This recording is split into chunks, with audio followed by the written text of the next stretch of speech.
Hello, আসসালামু আলাইকুম। গত ভিডিওতে দেখলেন আমরা কসবা থেকে হাজীগঞ্জে যাওয়ার ভিডিও ছাড়ছি। এখন হাজীগঞ্জ থেকে আমরা চাঁদপুরের ইলিশের সাম্রাজ্যের মধ্যে যাইতেছি। এই ইলিশের সম্রাট মানেই বলতেছি যে ইলিশের দেশ এই চাঁদপুর। এখানে অনেক ভাস্কর্য আছে, সুন্দর সুন্দর ভাস্কর্য। একটা সুন্দর একটা মসজিদ আছে, মসজিদটা ৩-৪ তলার মতন, অনেক সুন্দর। তারপরে আমরা তিন নদীর মোহনার উদ্দেশ্যে রওনা হয়ে গেলাম। তিন নদীর মোহনার মধ্যে চলে আসলাম। তিন নদীর মোহনা মানে হচ্ছে তিনটা নদীর সাথে এটা সংযুক্ত আছে। তিনটা নদীর পানি বঙ্গোপসাগরের উদ্দেশ্যে রওনা দেয়, যেটা অনেক স্রোত পানির। এখানে পার্ক আছে, একটা পার্কটা অনেক সুন্দর, যে পার্কটার মধ্যে হাঁটাহাঁটি করতে পারে। অনেক সুন্দরভাবে ব্লক দিয়ে বানাইছে, ব্লক দিয়ে বানাইছে। পানির স্রোত বেশি থাকে তো তাই জন্য ব্লক দিয়ে বানাইছে। অনেক সুন্দর একটি জায়গা।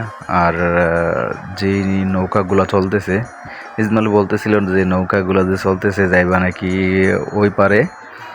ওই পারে মিনি কক্সবাজার আছে একটা, যেটা খুবই সুন্দর, কক্সবাজারের মতনই ফিল দেয়।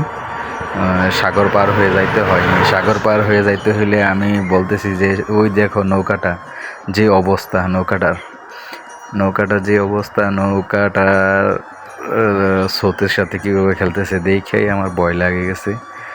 জুম করে দেখাতে বলছিলাম যে দেখো যে যেভাবে ট্রল খেতেছে। যত নৌকা স্পিড বোট যায় সবগুলোই তোল খায়। আর বলতেছে যে ইসমাইল তিন নদীর মোহনায় যেই পানি তিন কালার থাকে। বলতেছে যে তিন কালার কি পানি আছে কিনা, তুমি দেখো কিনা। বলছি তো না, আমি তো দেখতেছি না। তিন নদীর পানি তিন মোহনায়। বলতেছে ওই দিকে একটা কালারের এক পানির, ওই দিকে অন্যদিকে আরেকটা পানির কালার, অন্যদিকে আরেকটা পানির কালার। তারপরে ভালোই একটু পোস্ট নিলাম এখানে নেমে পানি নদীর সাথে। শাহরুখ খানের পোস্ট, সবাই আবার মজা করবেন না, শাহরুখ খানের পোস্ট আমাকে দিয়ে হয় না। তারপরও ট্রাই করলাম, সাগরের যেই স্রোত দেখে একটু ট্রাই করলাম শাহরুখের মতো পোস্ট নিতে। এখানে ইসমাইলও একটু ট্রাই করলো যে পানি ছিটা দেওয়ার জন্য, পানি ছিটা দিল। খুবই সুন্দর একটি দৃশ্য। পানিটা খুবই ঠান্ডা একটু। এরপরে পার্কের মধ্যে দেখলাম যে একটা ওয়াও, কত সুন্দর একটা চরকিটা বিক্রি করে ছেলেরা। এখন ইলিশ মাছ খেতে আসলাম, চাঁদপুরে আসছি, একটু ইলিশ মাছ খামো। জাটকা হোক বা যেটাই হোক একটু খেয়ে যাব। বড় মাছ তো খেতে পারবো, বড় মাছ অনেক দাম। ছোট ছোট মাছ যেটি আছে এটি দিয়ে মানে ইসমাইল নিল একটা ছোট মাছ আস্তা, আমরা নিলাম একটা। এটা হইলো বাইকনা, আরেকটা হইলো মামাতো ভাই। আর ও খাইলো একটা প্যাকেজ, যে উনি বলতেছে ইলিশ খাবে না। ইলিশ খাইয়া রিল্যাক্স হয়ে তারপরে বসে এলাম পাহানির সাথে। এরপরে একটা ইসমাইলে বাদাম নিয়েছে, ছাগলকে একটা খাওয়াইতেছে। এখন আবার ইলিশের ঘাট যাব, ইলিশ ঘাট, যেখানে ইলিশ কিনতে যাব না, অনেক দাম, তাই জন্য কিনতে পারবো না।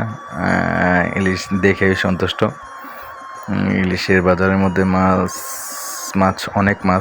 অনেক প্রজাতির মাছ আছে, চিংড়ি মাছ, ইলিশ মাছ, অনেক সুন্দর সুন্দর বড় বড় মাছ আছে। তারপরে মাছের বাজার থেকে এখন লঞ্চ ঘাটে যাব, একটু লঞ্চ ঘাটে যাওয়ার উদ্দেশ্যে রওনা হলাম। এখন চাঁদপুর, ঢাকা লঞ্চ ঘাট, যেটা ঢাকা বরিশাল, এখান থেকে লঞ্চ ঘাটে এন্ট্রি ফি নিয়ে 10 টাকা প্রত্যেকজন। এখন বাহুবলী যেমন একটা পিলার তুলে ফেলছে, সে বলতেছে এই পিলারটা ধাক্কা দিয়ে আমি সরাই দেবো। বললাম যে তুমি পারবা ভাই। এখন আবার একটু রিল্যাক্সে হাঁটার জন্য রওনা দিলাম। আমাকে দিয়ে ভাই হয় না আমাকে দিয়ে হয় না। তারপরে একটু ট্রাই করলাম। এরপরে আবার বাড়ির উদ্দেশ্যে রওনা হয়ে গেলাম। যে হাজীগঞ্জ মসজিদ, এরপরে আছে কুমিল্লার বিখ্যাত রসমালাইয়ের দোকানে এসে মা মারতি ভান্ডারের থেকে একটা রসমালাই কিনে বাড়ির উদ্দেশ্যে রওনা দিলাম। Tata, bye bye.